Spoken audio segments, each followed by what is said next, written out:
Hey there gamers, DreamcastGuy here, and today we're talking about Horizon Zero Dawn Remastered because this is a project that I've been very vocally against, simply because as a big PlayStation fan, I'm kind of getting remaster fatigue. The fact that we keep getting remakes and remasters just back to back instead of completely new stuff, to me it's getting a bit exhausting, especially with something like this.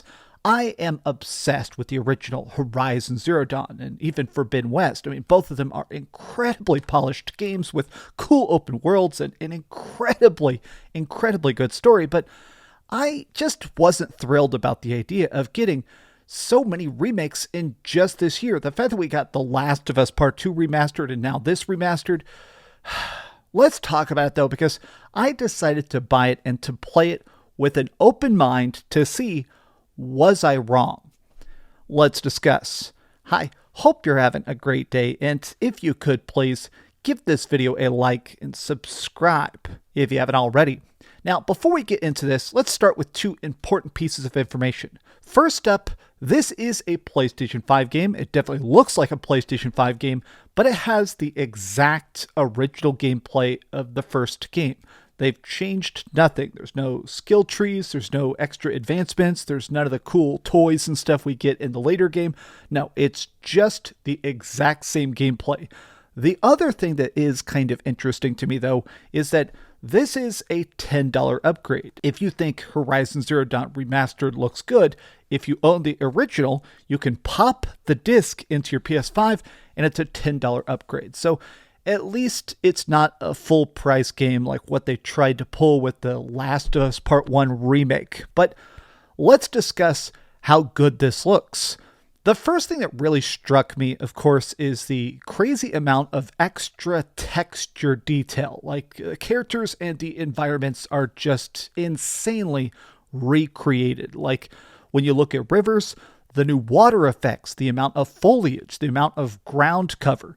When Horizon Zero Dawn first came out back in 2017, the developers fully admit that they were not the best at it at the time. The developers over at Guerrilla Games had only made first-person shooters up to that point, so they weren't exactly experienced at making a huge open-world map with big monsters and tons of like grass blowing in the wind. So areas of it were straight up incomplete in a technical way. Whereas in the remaster, every part of the lighting, of the environment, of the ecosystem is wild.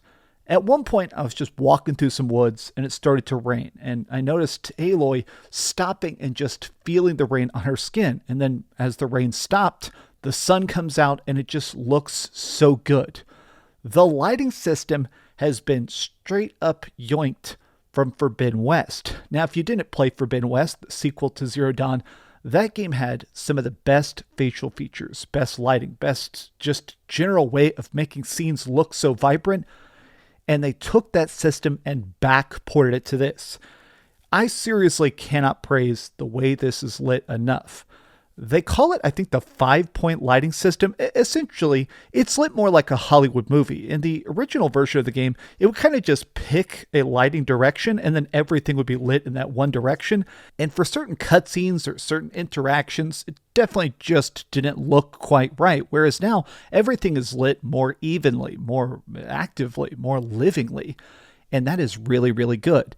I also gotta say, just in general, I'm blown away by the amount of extra ground cover to it. Like the fact that every tree has like moss on it, the fact that there's different plants that you can now hide in. Like you could hide in the bushes in the original Horizon Zero Dawn, but they didn't react. Like this is absolutely true. If you play the original version of the game, nothing would actually bend or break or react when you touched it. Like monsters did when you beat them up, but a lot of the environment and stuff was almost like, it was like a hologram. You could just walk straight through it. Whereas now, when you crouch in the grass will actually bend and react. If it's blowing in the wind and stuff, it will stop at your body.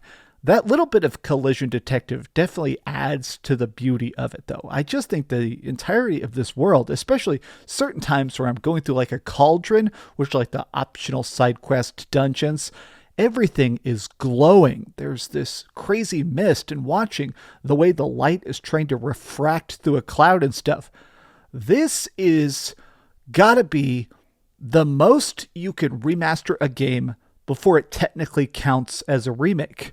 But there is two things of this they did actually definitely completely rebuild: the sound and the cutscenes. So one of the things they kept bragging about in the initial reveal trailer and a lot of the talks about this game is that we've re-recorded 10 hours of motion capture. Now, when you first hear that, it doesn't sound like a lot, especially for a game as big as this, but now I understand what that actually means. I kind of wish they had just come out and said this, but what that actually means is the entire main story, every main quest, there's some talky bits where a character is explaining where you got to go, where the evil creature Hades and all the different programs and stuff like that, why we have big robot dinosaurs.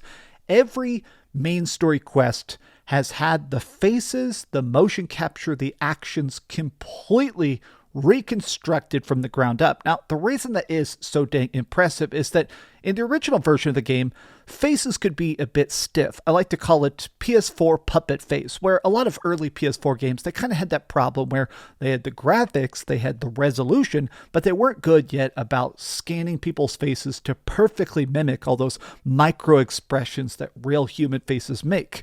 In Forbidden West, they figured it out. This has the Forbidden West faces, meaning that every tiny micro expression, every twitch, every little bit of reaction in the main story quest, it looks substantially better.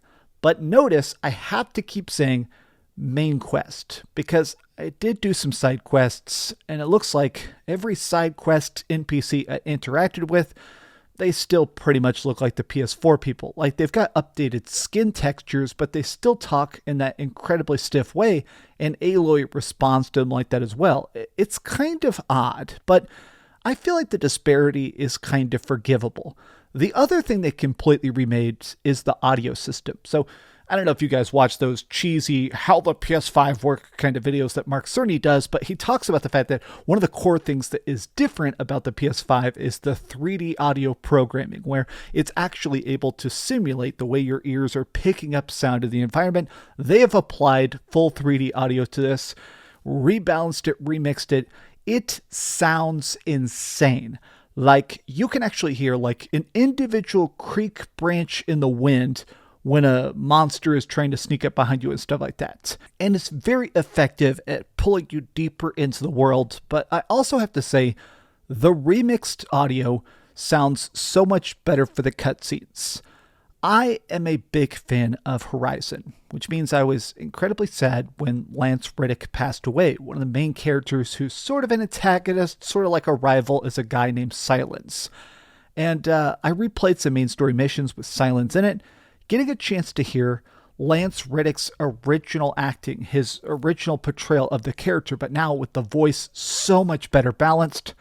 It's super good, and I feel like it gives him the respect that he deserves.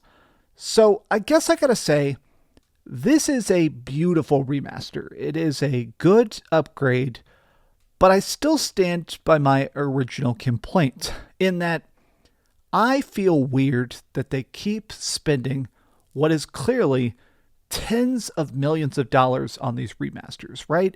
I wish that they had spent this extra money, this extra time, this team.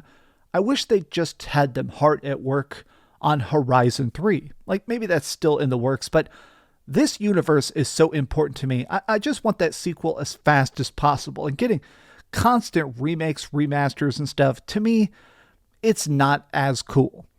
I will say something I was surprised about that should have been obvious that I didn't consider is I had never really played much of the Horizon Zero Dawn DLC called the Frozen Wilds. It's like a big, epic northern area. Very, very cool. I never beat it. That's in this for free. So if you bought the original game but you never played the DLC, in the remaster, they just threw that in. So if nothing else, if you beat the game back in the day, get the remaster, play Frozen Wilds, and you know what? I do think for the $10 upgrade, it's worth it. I just kind of wish maybe it didn't exist.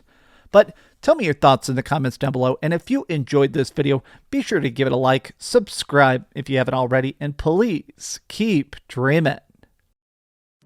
Thanks so much for watching that video. If you want to see something else, you can always click this link to see what I put up last, or, subscribe and see what's coming up next. Also, I promise that whatever I do, it'll try not to suck.